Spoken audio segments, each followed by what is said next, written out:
دوستو سیدہ خدیجہ رضی اللہ تعالی عنہا کے ایک غلام ہیں جن کا نام میسرہ ہے۔ اب میسرہ جب بھی ہمارے نبی کریم صلی اللہ علیہ وآلہ وسلم تجارت کے لیے جایا کرتے تھے تو وہ ان کے ساتھ ہوتے تھے۔ اب تجارت کے دوران جو بھی واقعات رونما ہوتے تھے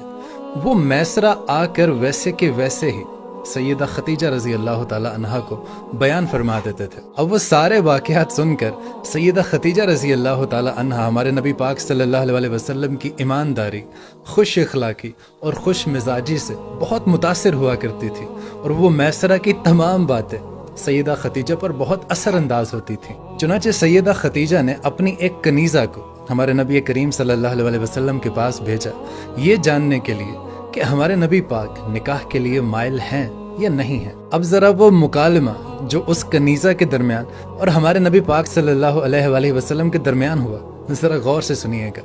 وہ کنیزہ کہنے لگی کہ اے محمد صلی اللہ علیہ وآلہ وسلم، کیا چیز ہے جو آپ کو نکاح سے منع کرتی ہے؟ تو ہمارے نبی پاک صلی اللہ علیہ وآلہ وسلم نے ارشاد فرمایا کہ میں دنیاوی ساز و سامان نہیں رکھتا۔ تو اس پر اس عورت نے کہا کہ یا رسول اللہ، اگر کوئی عورت ایسی پیدا ہو جائے جو صاحب جمال ہو اور صاحب مال بھی ہو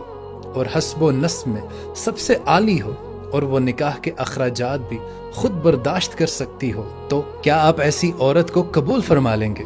تو نبی کریم صلی اللہ علیہ وسلم نے ارشاد فرمایا کہ ایسی عورت کہاں پیدا ہوتی ہے؟ تو اس پر اس کنیز نے یہ جواب دیا کہ یا رسول اللہ، وہ عورت سیدہ خدیجہ رضی اللہ تعالی عنہا ہے،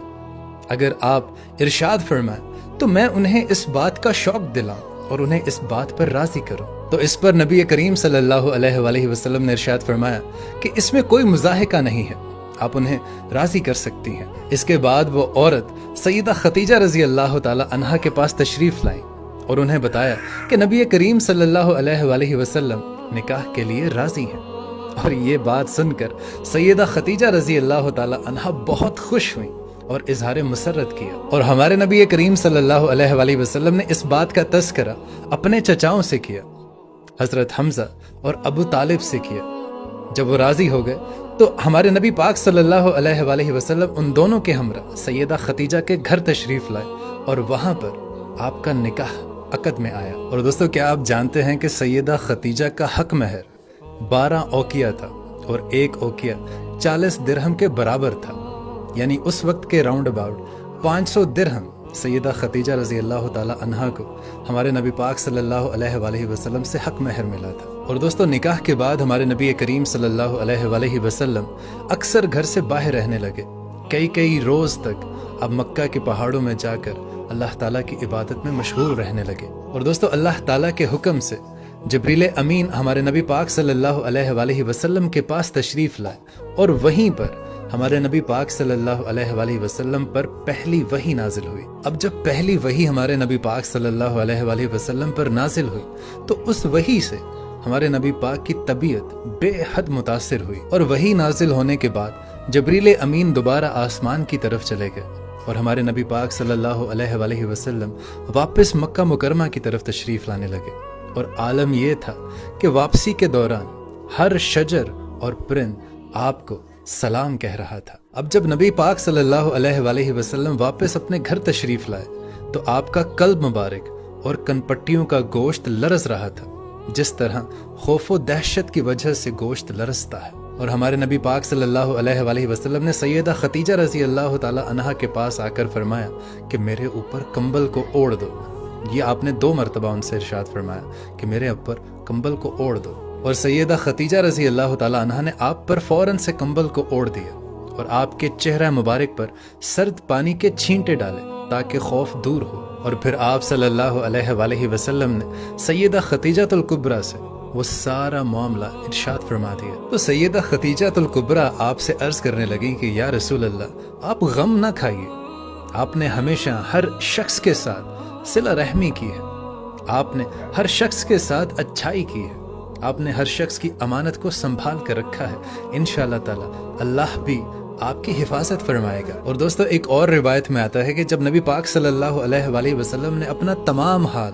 پہلی وحی نازل ہونے کے بعد سیدہ خدیجہ کو بتایا تو سیدہ خدیجہ خوشی سے مدہوش ہو گئی، اور اس کے بعد سیدہ خدیجہ اس ساری صورتحال کی تائید و تقویت کے لیے ہمارے نبی پاک صلی اللہ علیہ وآلہ وسلم کو اپنے چچا زاد بھائی ورقہ بن نوفل کے پاس لے گئی۔ تو ورقہ بن نوفل نے ہمارے نبی پاک صلی اللہ علیہ وآلہ وسلم سے دریافت کیا کہ کیا بات ہے، تو نبی پاک صلی اللہ علیہ وآلہ وسلم نے وہ ساری بات کھول کر بیان فرما دی جو بھی ان کے ساتھ پیش آیا تھا۔ تو ورقہ بن نوفل نے ساری بات سننے کے بعد یہ کہا کہ یہ وہ ناموس ہے جو سیدنا حضرت موسیٰ علیہ السلام پر نازل ہوئی تھی۔ اے محمد صلی اللہ علیہ وآلہ وسلم، آپ کو مبارک ہو، آپ اللہ تعالیٰ کے رسول ہیں۔ اور ورقہ بن نوفل کہنے لگے کہ میں گواہی دیتا ہوں کہ آپ وہ نبی صلی اللہ علیہ وآلہ وسلم ہیں جس کی حضرت عیسیٰ علیہ السلام نے ہمیں بشارت دی تھی۔ اب یہ سارے معاملے کے بعد سیدہ خدیجہ رضی اللہ تعالی عنہا کو اس بات کا یقین ہو گیا کہ نبی پاک صلی اللہ علیہ وآلہ وسلم رسالت کے منصب پر فائز ہیں، چنانچہ وہ بلا جھجک ہمارے نبی پاک صلی اللہ علیہ وآلہ وسلم پر ایمان لے آئیں، اور وہ پہلی خاتون ہوئیں جنہوں نے اسلام کو قبول فرمایا۔ اور دوستو، ہمارے نبی پاک صلی اللہ علیہ وآلہ وسلم کے نکاح کے بعد سیدہ خدیجہ تقریباً 25 سال تک زندہ رہیں، اور اس 25 سال کے عرصے میں انہوں نے ہر قدم پر ہمارے نبی پاک صلی اللہ علیہ وآلہ وسلم کی تائید کی، ان کا ساتھ دیا،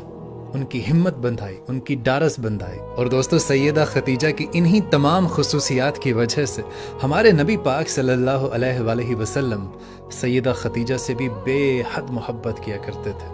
جب تک سیدہ خدیجہ زندہ رہیں، ہمارے نبی پاک نے دوسرا نکاح نہیں فرمایا۔ اور دوستو، جب 7 ہجری کو مشرکین قریش نے بنو ہاشم کو 3 سال تک شعیب ابی طالب میں محصور کیا، تو سیدہ خدیجہ رضی اللہ تعالی عنہا ابتدا سے لے کر آخر تک ہمارے نبی پاک صلی اللہ علیہ وآلہ وسلم کے ساتھ رہی۔ ہر مشکل، ہر مصیبت انہوں نے ایک ساتھ۔ اور جب 10 ہجری کو وہ محاصرہ ختم ہوا تو اس کے بعد سیدہ خدیجہ کی طبیعت ناساز رہنے لگی، اور ان کے علاج کے لیے ہمارے نبی پاک صلی اللہ علیہ وآلہ وسلم نے ہر طرح سے کوشش کی، لیکن 11 رمضان المبارک کو سیدہ خدیجہ الکبریٰ اپنے خالق حقیقی سے جا ملی۔